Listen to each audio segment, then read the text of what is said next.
इनके काम के नाम पर बस हो रही है एचआर और बाकी लड़कियों से फ्लर्ट।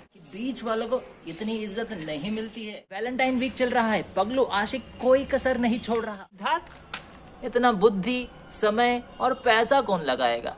वाओ मोमो में ही लेके जाएंगे। जिंदगी में फुद्दू इंसान बन के रहना ठीक है, ग्रेट इंसान बन सकते हो तो अच्छी बात है, अगर नहीं बन सकते तो कोई बात नहीं, फुद्दू इंसान बन जाना फिर भी ठीक है। लेकिन एवरेज इंसान अगर बन गए ना भाई तो दिक्कत है।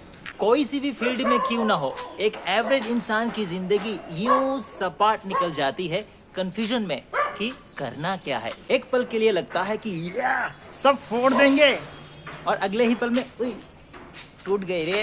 एवरेज वाले बीच में ऐसे पिस के रह जाते हैं और आपको तो पता ही है कि बीच वालों को इतनी इज्जत नहीं मिलती है।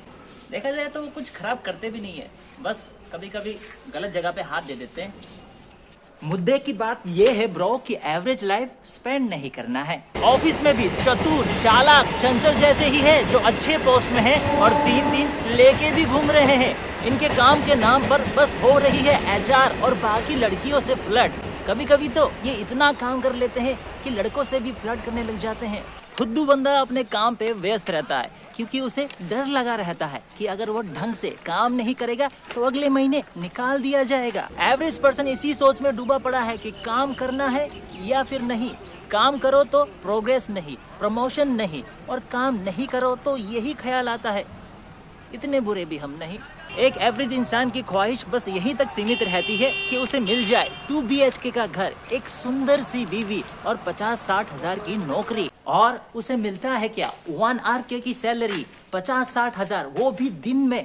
ताने मारने वाली बीवी और एक सुंदर सी टेंशन कि अगले महीने का खर्चा कैसे निकालना है, उसके लिए कौन सी और कहां पे क्या ही काटूं मैं अपनी। अभी वैलेंटाइन वीक चल रहा है, पगलू आशिक कोई कसर नहीं छोड़ रहा। वो तो एकदम तैयार बैठा है कि जानो तुम कहो तो सही, तुम्हारे लिए मैं जान भी दे दूं।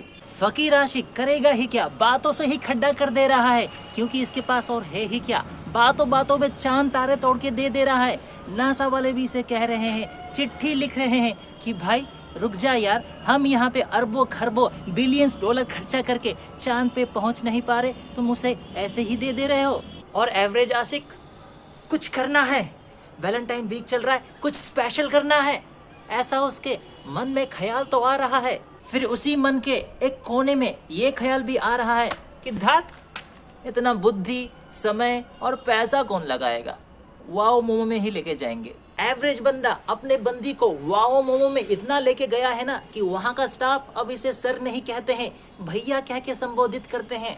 और भैया है तो जाहिर सी बात है कि बात भी होगी। स्टाफ इस बंदी से कह रहा है, भैया आज तो वैलेंटाइन डे है ना?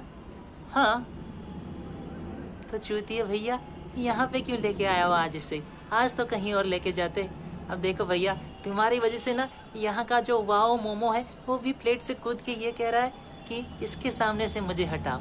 मुझसे वो सवाल पूछ रहा है, भैया प्लीज़ थोड़ा सा रहम कीजिए। मुझसे वो सवाल पूछ रहा है, वो मुझे कह रहा है कि इसकी बंदी क्या पागल है भाई? हाँ, मैं भी इसको देख देख के परेशान हो गया हूँ, ये इसे कैसे झेल रही है। देखो अब तो फ्लैश भी ऑन कर लिया ताकि तुम्हें चमकदार चमकदार समझ में आ जाए कि बेफालतू में कुछ झेलने का नहीं और एवरेज बंदा बनने का नहीं। जनहित में जारी, सब आबाद रहे।